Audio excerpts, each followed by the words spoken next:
Hi guys, the Metal Maniac back again, and in this video I'm going to be doing a review of the album Black Metal by Venom. This is their second album and it was released in 1982. So before I get into the songs, I'm going to name off the band members really quickly. It's just a trio, a three-piece band, as the classic era of this band is. Kronos on bass and vocals, Abaddon on drums, and Mantis on guitar. Alright, so the album starts off with the iconic title track, Black Metal, which is arguably my favorite song on the album. I don't know, there's a couple of songs that I consider my possible favorites. It's very hard to choose between, there's a couple of them that I absolutely love on here that, might be my favorites. Yeah, just a great iconic riff, really catchy riff, very catchy chorus, which every time I hear a live version of it, it's just always fantastic. Except for maybe once where there's this one live version that I've heard that isn't too good. But most of the live versions I've heard is really, really good. But yeah, just a great song. Next up is the song To Hell and Back. Honestly, this one feels like a filler track. I don't know, it's just a very, very boring song and kind of feels like a song they just put on there to pad out the runtime. Next up is the song Buried Alive, which is another fantastic song. It's one of the slower songs, if not the slowest song on the album, but it is done very, very well. It's just a really great sort of, very kind of atmospheric song too, because there's this intro where it starts off with sort of like sounds of someone reading someone's last rites, and then you hear the sounds of like someone filling in a grave, and then it sort of like stops for a minute, and then there's this build up of like the vocals. The vocals start out very, very, very quiet at first, then get louder and louder and louder, until the actual song builds up and builds up, and then it goes into the main portion of the song. Really, really cool how they did that. I love it. And like I said, it's not like a faster song like most of the songs on here, or like even mid-tempo. It's a slower song. I'd say there's some mid-tempo points in here, but it's relatively slower compared to the rest of the songs on here. It has an amazing guitar solo as well. Also a pretty interesting subject matter of like most people, not most people, but there's a lot of people out there who have the fear of they might, get buried alive by accident, which did happen a lot in the olden times, where like when they didn't have a lot of like no knowledge of like medicine and stuff like that, there were people who would be seemingly dead, so they bury them, but then they actually wake up and they're alive and they can't escape from inside the coffin and stuff, and so they just die. But yeah, just a very interesting subject matter with that song, because it does have like roots in like past real life events and stuff. Very creepy thing too. Very something you would definitely not want to die from. Being buried alive. Yeah, Buried Alive, great song. Next up is the song Raise the Dead, which kind of like To Hell and Back. It kind of feels like a filler track. It's just very boring and forgettable, and just could have been left off the album. Yeah, Raise the Dead. Next up is Teacher's Pet. Probably my least favorite song on here. It's just, the majority of the song, like the actual song itself is pretty boring and forgettable, but the intro part is even worse. It's just very cringy and just very overly cheesy. Now, yeah, this band can get cheesy at times, but almost never overly cheesy. And this is just, I don't know, it's just a very bizarre intro, and it's just very, I don't like it. Yeah, Teacher's Pet and Side 1. Side 2 starts off with the song Leave Me in Hell, which this one's alright, I don't mind it. But it's not anything too, spectacular or something I, think is one of the best songs on here. But it's also not one of the worst, it's just alright. Next up is the song Sacrifice. This one is another amazing song. very catchy chorus, very catchy riff, great solo, and yeah, just another, just like with songs like black metal or like with the song Black Metal. This one is another one which I don't think I've ever heard of this song in particular, Sacrifice. I don't think I've ever heard a live version of it, but I think this would translate very well into a live environment, honestly. But yeah, just another fantastic song. And then another fantastic one, Heaven's on Fire. This is probably the fastest song on the entire album. Like, it almost borders on the line of speed metal, actually.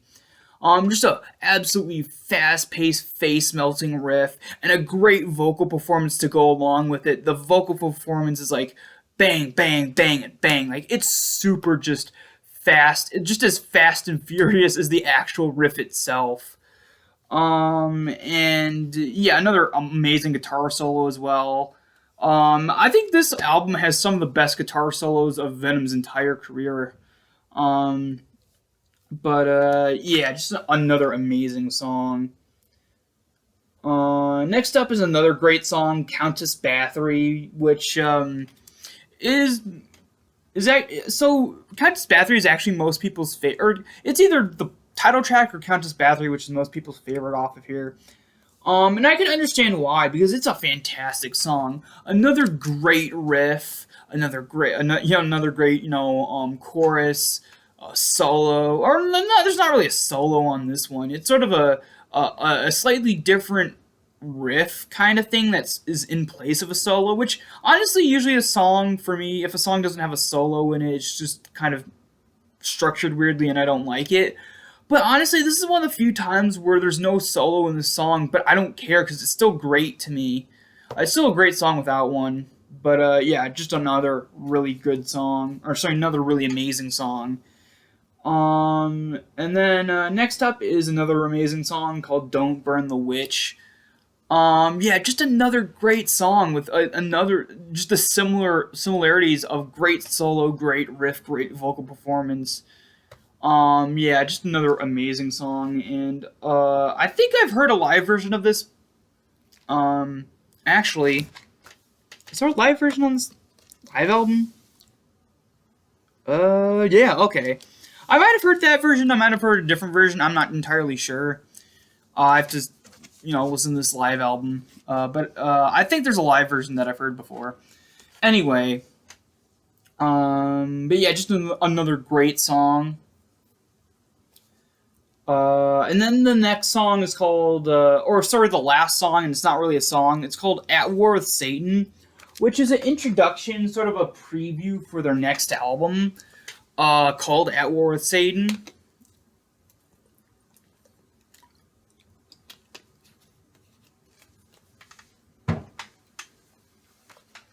And honestly, it's needless and pointless.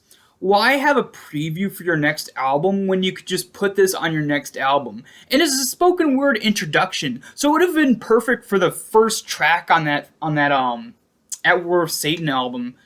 But they have something else. I think it's just the actual song itself on the first album being the first track. But this would have been perfect as the first thing you hear, like an introduction, because the first song on that album is pretty much like a concept song, and it's super long. It's like almost 20 minutes, but I think the spoken word bit would be a bit more fitting as a song, or sorry, not a song, but like a track on that album, because it's for that album, rather than just being lazily slapped onto this album, and kind of it feels out of place, really. But if it was on the other album, it wouldn't have mattered, but on here, it's just very out of place and just weird. But yeah, that ends the album. So before I get into my final thoughts and the verdict, I'm going to show off the artwork really quickly. Yeah, this is probably the most iconic album art, in terms of Venom albums. And maybe even the most iconic album art of all time, in terms of heavy metal, especially early 80s stuff.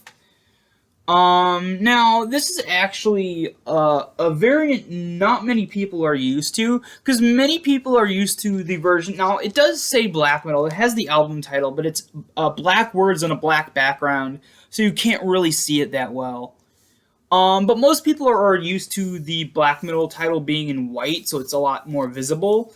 And I do like that version a lot more. It stands out more, and I don't get the point of having black words on a black background. You can't even see the album title. But it is what it is. And the reason why they did this for this 2019 remaster for the box set is because they were trying to replicate the original release. The first four albums, everything is supposed to be replicated exactly to the original release, besides, the color of the vinyl. These are colored vinyl, whereas each original four releases were on basic black vinyl. But everything else, for the most part, is trying to be as accurate to the original releases as possible. And oddly enough, the original release had this style of logo, not logo, album title on it, where it was black letters on a black background. Pretty odd. But yeah, even though I prefer the other version, this version's also really good. And then you have the back here, which I have seen the original release, and apparently these photos on this version are messed with. They're a lot darker and a lot more grainy than the original versions. So I think when they did these printings of these photos for this release, for some reasons, I guess something messed up, and the photos came out a lot darker than they're supposed to be. Like, you cannot even see Abaddon or Kronos in the first two photos here.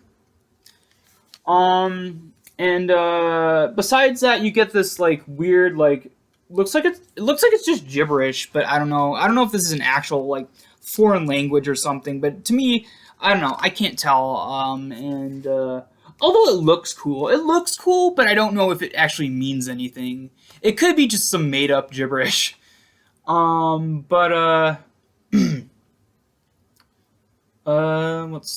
Oh yeah, also they have a quote on the back, which there's a quote on the back of the first three albums. Originally I thought it was the first four, but no, just the first three.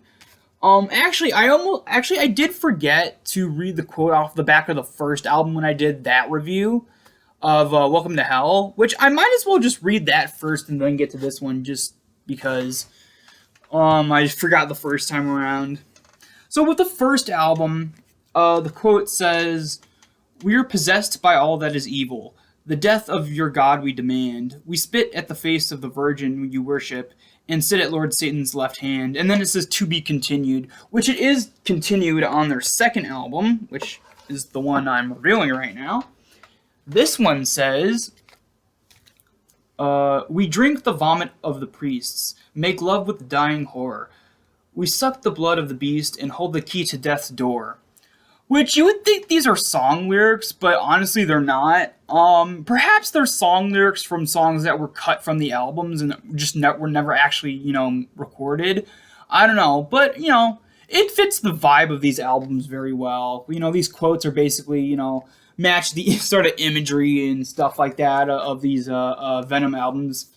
And it adds to it, I guess. It just adds to the mythology, I guess. Yeah, and then there's I'll read the quote off the back of the third album when I do the review for that one. I just did the quote off the back of the first one just in this video because I forgot to do it in the actual review of that album. But yeah.